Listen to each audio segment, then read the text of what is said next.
এখন এই ক্ষমা চাওয়াটা দুইভাবে হয়ে থাকে, জিহ্বার মাধ্যমে ক্ষমা চাওয়া এবং অন্তরের মাধ্যমে ক্ষমা চাওয়া।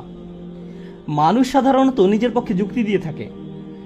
আমি যদি কোনো কারণে আপনার সমালোচনা করি, যেমন ধরুন কাউকে বললাম, এই যে আমি আপনাকে অমুক অমুক কথা বলতে শুনেছি, সে তাৎক্ষণিক হয়তো বলে উঠবে, এক্সকিউজ মি, আমি এমনটা বোঝাতে চাইনি, আপনি তো পুরো ঘটনাটা জানেনই না। আপনি সাথে সাথে নিজের পক্ষে যুক্তি দিতে শুরু করেন, আত্মরক্ষামূলক হয়ে ওঠেন।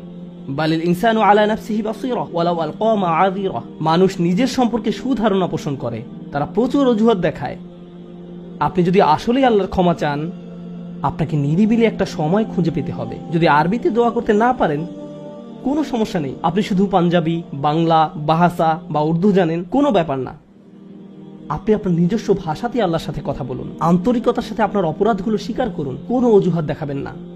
এরকমটা করতে পারা আসলেই কঠিন, কারণ আয়নার সামনে দাঁড়িয়েও আমরা নিজের সাথে মিথ্যে কথা বলি, নিজেকে এভাবে প্রবোধ দেই, আমি আসলে অত খারাপ না, আমি যা যা করেছি তার কারণ আছে। যখন আপনি আল্লাহর সামনে দাঁড়াবেন, নিজের কাজের বৈধতা দেওয়ার কথা ভুলে যান। আল্লাহ জানেন আপনি কি অবস্থার মধ্যে দিয়ে যাচ্ছেন, তিনি জানেন এটা কঠিন সময় ছিল, তিনি জানেন অমুক অমুক বিষয় আপনাকে সম্পূর্ণ গ্রাস করে ফেলেছিল। ইয়া রব, আমি অনেক চাপের মধ্যে ছিলাম তাই মদ খেয়েছি। তিনি আপনার সবগুলো অজুহাত সম্পর্কে আপনার চেয়ে ভালোভাবে জানেন। আপনাকে অকপটে তার নিকট আসতে হবে, ফিল্টার ছাড়া, কোনো দ্বিধাদ্বন্দ্ব ছাড়া, নির্দ্বিধায়, কোনো রকমের বিব্রত বোধ করা ছাড়া। অনেক সময় আমরা নিজেদের পাপ স্বীকার করতে বিব্রত বোধ করি, একরাশ লজ্জা এসে আমাদের জড়িয়ে ধরে। কিন্তু যতক্ষণ না আপনি আল্লাহর নিকট অকপটে সকল পাপ স্বীকার করে নিচ্ছেন, আর এভাবে যখন নিজের উপর যে অন্যায়গুলো এতদিন ধরে করে এসছেন তা আপনি মুখ দিয়ে উচ্চারণ করতে শুরু করবেন, আমার বিশ্বাস করতে কষ্ট হয় যে সে সময় আপনার চোখ দিয়ে কোনো অশ্রু নির্গত হবে না।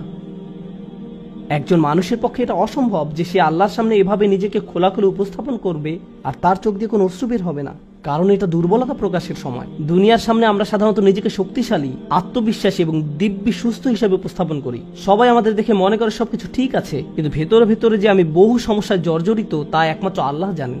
আপনাকে সকল জড়তা কেটে তার নিকট সম্পূর্ণ খোলাখুলিভাবে নিজেকে উপস্থাপন করতে হবে, আর কেবল তখনই আপনি আল্লাহর নিকট ক্ষমা চাওয়ার অবস্থানে যেতে পারবেন। তারপর সিজদায় গিয়ে কাঁদতে থাকুন।